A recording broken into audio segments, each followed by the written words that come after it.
안녕하세요, 헤이맨입니다. 최근에 자동차 반도체 수요가 없니 어쩌느니 최근에 역병이 일어가지고 중고차가 없니 말이 굉장히 많습니다. 그만큼 중고차가 지금 완전 성수기에 접어들었다고 보시면 돼요. 이렇게 성수기가 접어들어서 지금 시장에서는 차가 달린다, 없다, 차가 딸린다, 아주 난리가 아닙니다. 그만큼 거래도 굉장히 잘 되고 있어요. 그러면 이 현대글로비스 자동차 경매장은 과연 차가 없느냐? 절대 아닙니다. 현대글로비스 자동차 경매장은 전쟁이 나든 무슨 폭풍과 몰아치든 쓰나미가 오든 태풍이 오든 항상 매번 변함없이 하루에 1000대가 출품이 되고 있고요. 다음날 이 중에 600대 정도가 낙찰이 되고 있습니다. 굳이 중고차 매매상을 통해서만 차를 사려고 굉장히 많은 분들이 이렇게 고생을 하시는데, 한 번쯤은 전혀 새로운 분야, 중고차 경매는 전혀 새로운 분야예요. 아직도 모르시는 분들이 굉장히 많기 그렇기 때문에 낙찰률이 굉장히 낮아요. 일반적으로 소형차보다는 중형차나 중형차 이상 되는 차량들은 자동차 경매장에서 사시는 게 맞고요. 그렇게 자동차 경매장에서 사신 분들이 만족도가 생각보다 굉장히 높다라는 겁니다. 제가 최근에 매물이 없다라고 얘기를 해서 경매장에 오늘 나와봤어요. 나와봤더니 지금 보시는 것처럼 아직도 엄청나게 많은 차량들이 경매장에 전부 다 있습니다. 이 차량들이 팔려나가기 위해서 주인을 기다리고 있는 상황이고요. 실제로 중고차 매매상이나 중고차 수출업체도 최근에 물량이 없어서 경매장으로, 모두가 경매장으로 돌진을 하고 있는 약간 그런 상황이라고 보시면 됩니다. 이제는 자동차 경매가 중고차 구입의 새로운 방법 중에 하나라고 인식하시는 게 그게 더 나을 수 있고요. 자동차 경매장은 솔직히 처음에 오면 깜짝 놀래요. 어떤 차량이 있냐면 이런 차량이 있습니다. 이렇게 앞유리가 깨져 있고, 이 앞유리 수리하는데 10만원에서 15만원 밖에 안 해요. 깨져 있고 외관이 이렇게 지저분하고 상품화도 하나도 안 돼 있고, 이런 차량들 한 200만원이나 이렇게 주고 타실 분들이 있을까요? 없을 거예요. 일반적으로는 아주 이건 근데 이건 얘는 수출해야겠네요.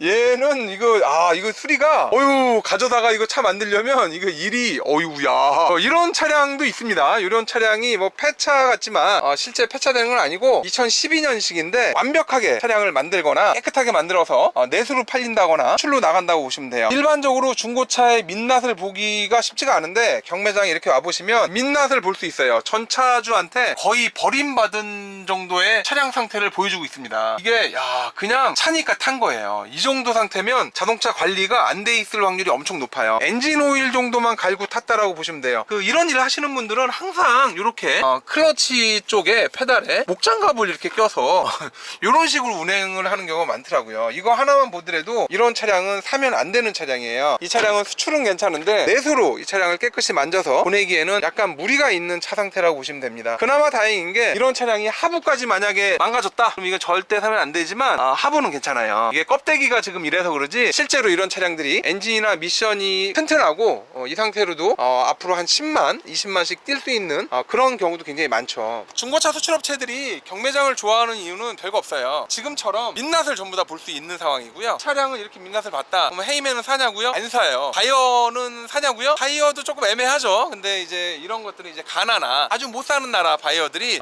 그래 내가 가서 수리할게 라고 하면은 이제 이 차량을 구입을 해서 자기가 이제 탄다고 보시면 될 거예요. 경매장에 들어온 차량들 중에 이런 차량들이 있는데 우리 같은 업자들은 딱 보면 견적이 나와요.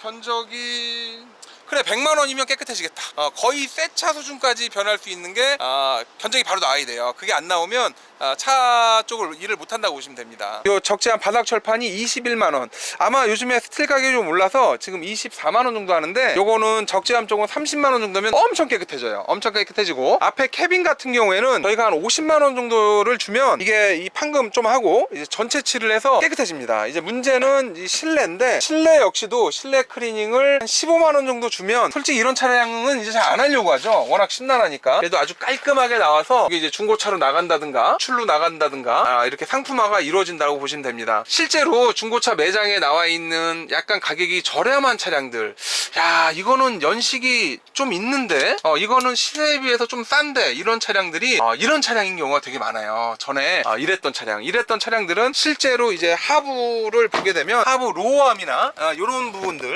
부분들의 노후도가 심한 경우나 이런 경우도 있어요. 그래서 이런 차량들은 반드시 하부도 봐야 되고요, 엔진도 봐야 됩니다. 엔진을 열어 봐서 엔진 쪽에 오일이 많이 묻어 있거나 이제 그렇게 되면 이런 차량들은 구매하기가 조금 꺼려지는 차량들이에요. 실제로 경매장에 오면 차량 엔진을 열어보고 시동을 걸어보고 이런 걸 전부 다 할 수 있기 때문에 그 점이 굉장히 좋아요. 차주가 어떻게 탔나 한번 봅시다. 일단 냉각수 상태는 보니까 냉각수 관리는 굉장히 잘 돼 있어요. 라디에이터가 샌다거나 냉각 쪽에 문제가 있는 건 아닌 것 같고요. 요즘 나오는 차량들은 엔진 헤드 쪽에 문제가 있어서 엔진 오일이 이렇게 고여 있거나 인젝터 쪽에서 엔진 오일 기름이 새는 경우도 좀 있는데, 이거는 이제 엔진 오일이 고여 있거나 새거나 이런 건 없고 체인이 늘어나서 약간 체인 소리가 나는 경우가 있는데, 이런 정도만 봐주시고 엔진 오일 캡을 열어서 엔진 오일 캡을 열기가 굉장히 힘든 거 보니까 이렇게 이제 관리가 안 된 차량일 수도 있는데, 안에 상태나 요 엔진 오일 상태는 이 정도는 굉장히 좋아요. 디젤 차들은 조금만 주행을 해도 지금처럼 엔진 오일이 아주 시커멓게 변합니다. 그래서 엔진 오일이 떡져 있나 봐줘야 돼요. 이게 약간 묽어야 돼요. 약간 묽어야 되고, 이게 만약에 떡이 지거나 이러면 이 차량은 이제 사면 안 되는 차량이고요. 엔진 오일 게이지 역시도 살짝 빼보고, 엔진 오일 게이지에 엔진 오일이 적정량이 들어있느냐, 이게 중고차로 나오면 엔진 오일을 보충을 한다든가 아니면 엔진 오일을 새로 교체를 하기 때문에 이 부분을 이제 알 수가 없습니다. 근데 지금처럼 중고차로 나오기 전 상태는 전차주가 어느 정도의 엔진 관리 상태가 있는지 그런 부분을 엔진 오일 게이지 하나로 알 수 있는 방법 중에 하나가 바로 이런 방법이에요. 요거는 약간 차가 이제 고물이나 이런 것들을 좀 다룬 이제 그런 차량으로 보이네요. 뒤에 적재한 바닥이 지금처럼 이렇게 주저앉아 있는 경우에는 굉장히 무거운 짐을 많이 실었다라는 건데, 일반적인 무거운 짐도 많이 실었지만 특히 이 부분 되게 안 휘어지는 부분인데 휘어져 있다라고 하면 약간 이 고물이나 이런 거를 취급했던 차량이라고 보면 됩니다. 그래서 실제로 경매장에서 사면 안 되는 차량들이 몇 개 있는데, 이런 차량들은 이제 경매장에 사면 안 되는 차량 중에 하나예요. 물론 여러분들이 이런 차량을 진짜 한 200~300 싸게 사서 내가 수리도 해보고 좀 도전을 해보겠다, 이런 아주 용감한 도전 정신이 있으면 한번 해볼 만하죠. 그렇지 않다라고 하면 이런 차량은 사면 안 되는 차량 중에 넘버1이에요. 엔카나 K카를 보게 되면 이런 차량이 단 한 대도 없습니다. 하지만 경매장에 아주 많아요. 이런 차량을 사지 않거나 아니면 아주 싸게 사야 되는 거예요.